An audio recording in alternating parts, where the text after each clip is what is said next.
English Higher, August 2020. Get ready. Mr. Deputy Speaker, Sir, I am grateful to you that you have come to a stage when we can wind up the debate. I am very thankful to the honorable members for the very lively discussion that has been taken place for so many days. If I am right, I think this is the first time that the foreign affairs debate has aroused so much attention. It is sad that over the years his practice had been given up, and many times the vital areas of government's activities like foreign affairs and defense were not taken for discussion and voted upon. I feel not only in this house but in the whole of the country there is a community of people, the writers, the academicians and even the laymen who take vital interest in India's foreign policy. This is a very big compliment to India's tradition. I can only assure you that it will be my endeavor, so long as I hold this charge, to try to enliven the debate. I will be very keen always not only to discuss here in the house but also with those who are experts outside to benefit from their views, outlooks and studies. In India, we have a heritage of foreign policy that represents the best of our culture. It also represents the views and the efforts of the master builders who built independent India. That is how our foreign policy was shaped. We did make many mistakes, yet those who were shaping the policies had both the candor and the courage to stand up in the house and to accept the mistake they made. I think if you ever discover that this government, as any other government, makes mistakes, it should also be viewed in the context of the tradition itself. After all, policies are made by human beings. Therefore, policies and perceptions sometimes can go wrong. But one thing on which we must not make a mistake and must never go wrong is on the basic principles of our foreign policy.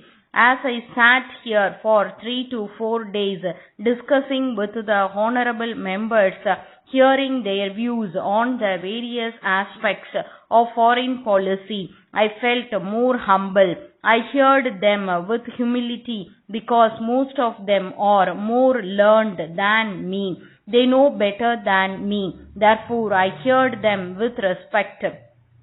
I promise again that it would be my attitude all the time that I hold charge of this portfolio. In the debate, when I heard my friends, I found one thing missing. That was the perception of change that has taken place all over the world. If we do not understand that no country,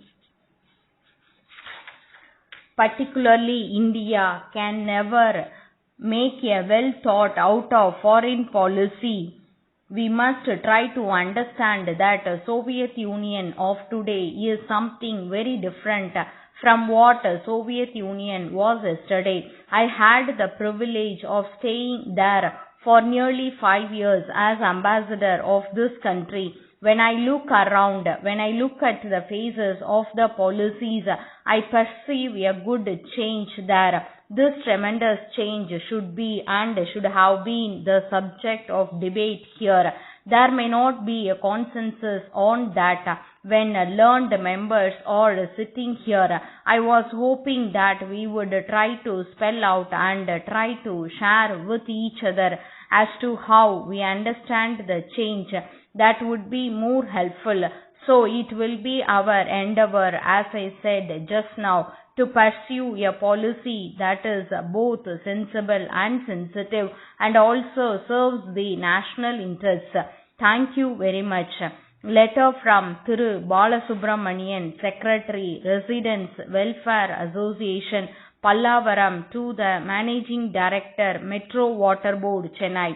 Sir, I understand that Metro Water Board have plans to supply drinking water through Kaveri Water Scheme to Krishna Nagar area, which is just half a kilometer from Pallavaram. I am to mention that the residents of our area suffer from lack of potable water for quite a long time. The water that is now available is not fit for drinking, as it is brackish and hard. At present, the residents are using mineral water for drinking purposes, which affects their monthly budget very much. This facility cannot be availed by people belonging to economically weaker sections because they may not be able to spare money to spend for this purpose. Hence, I would like to request you kindly to extend the Krishna water scheme to our area also when it is made available to our neighboring colonies. There are about 20,000 residents in this segment who lack drinking water facility. I wish to point out that this request has been taken up by our municipal chairman with the government last year itself. The then secretary to the government was also favorable to this proposal, but yet it is getting delayed for reasons not unknown to us. I am confident that you will do the needful in the matter. I request suitable early action by the government in this regard. Yours faithfully.